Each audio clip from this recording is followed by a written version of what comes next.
కలియుగ ప్రత్యక్ష దైవం శ్రీ వెంకటేశ్వర స్వామి సన్నిధి తిరుమలలో భద్రత గాలిలో దీపంలా మారింది. ఉగ్ర ముప్పు పొంచుందని కేంద్ర నిఘా వర్గాలు హెచ్చరిస్తున్న విజిలెన్స్ అధికారులకు మాత్రం చీమ కుట్టినట్టేనా లేని పరిస్థితి. స్వామివారి ఆలయం వెలుపలే అనధికారిక వ్యక్తులు కార్యకలాపాలు సాగిస్తున్న భద్రతా బృందాలు చూసి చూడనట్టు వ్యవహరిస్తున్నాయి. ప్రపంచ నలుమూలల నుంచి భక్తులు తరలివచ్చే తిరుమలలో విజిలెన్స్ నిర్లక్ష్య వైఖరిపై సర్వత్రా ఆందోళన వ్యక్తమవుతోంది.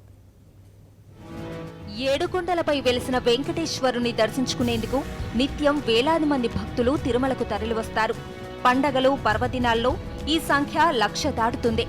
పెరుగుతున్న భక్తుల రద్దీకి అనుగుణంగా భక్తజనులకు అసౌకర్యం కలగకుండా టీటీడీ అన్ని ఏర్పాట్లు చేస్తోంది. భద్రతా వ్యవహారాలను పర్యవేక్షించేందుకు ప్రత్యేక వ్యవస్థే ఉంది. అయినా శ్రీవారి సన్నిధిలో అనధికారిక వ్యక్తులు యథేచ్ఛగా పనులు చక్కబెడుతూనే ఉన్నారు.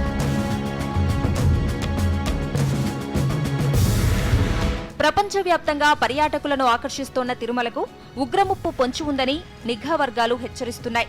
భద్రతను కట్టుదిట్టం చేయాలని ఆదేశాలు ఇస్తున్నాయి. టీటీడీ విజిలెన్స్ విభాగానికి మాత్రం ఇవేమీ పట్టినట్లు కనిపించడం లేదు.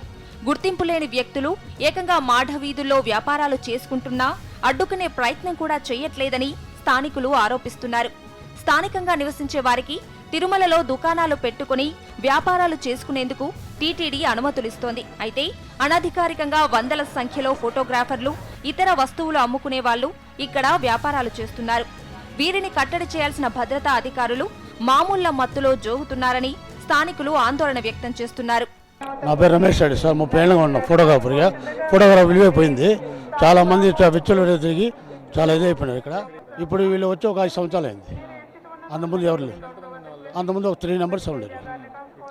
ఇప్పుడు ఒక 150 నెంబర్స్ ఉంటారు. అమరు అయిపోయినారు. ఏం చేశారు? డిపార్ట్మెంట్ టోటల్గా టీటీడీలో ఫెయిల్యూర్ అయింది. ఈరోజు మన వీళ్ళు ప్రెస్ మీట్ కోసం అయితే పాకులాడుతున్నారు, కానీ కట్టడి చేయడంలో ఏమాత్రం వీళ్ళు పాకులాడడం లేదు. తిరుమలలో హోటల్స్లో పనిచేసే వాళ్ళైతేమి, తిరుమలలో పనికొచ్చే వారైతేమి, ఈ హాకర్స్ విషయంలో అయితేమి వాళ్ళకి ఆధార్ కార్డు ఏ ఒక్కరి దగ్గర లేవు. వాళ్ళు ఎక్కడి నుంచి వస్తున్నారో, ఏ ఊరో ఏమీ తెలియదు. వాళ్ళు ఇక్కడ ఏదన్నా చేసేసిపోతే కూడా దిక్కు దివాణం లేకుండా అప్పుడు వీళ్ళు జోబీలు దడుకునే పరిస్థితిలో ఉన్నారు. విజిలెన్స్ వాళ్ళు, పోలీసు వాళ్ళు పబ్లిక్గా లడ్డు కౌంటర్లో లడ్లు అమ్ముకుంటారు ఈ పొద్దు.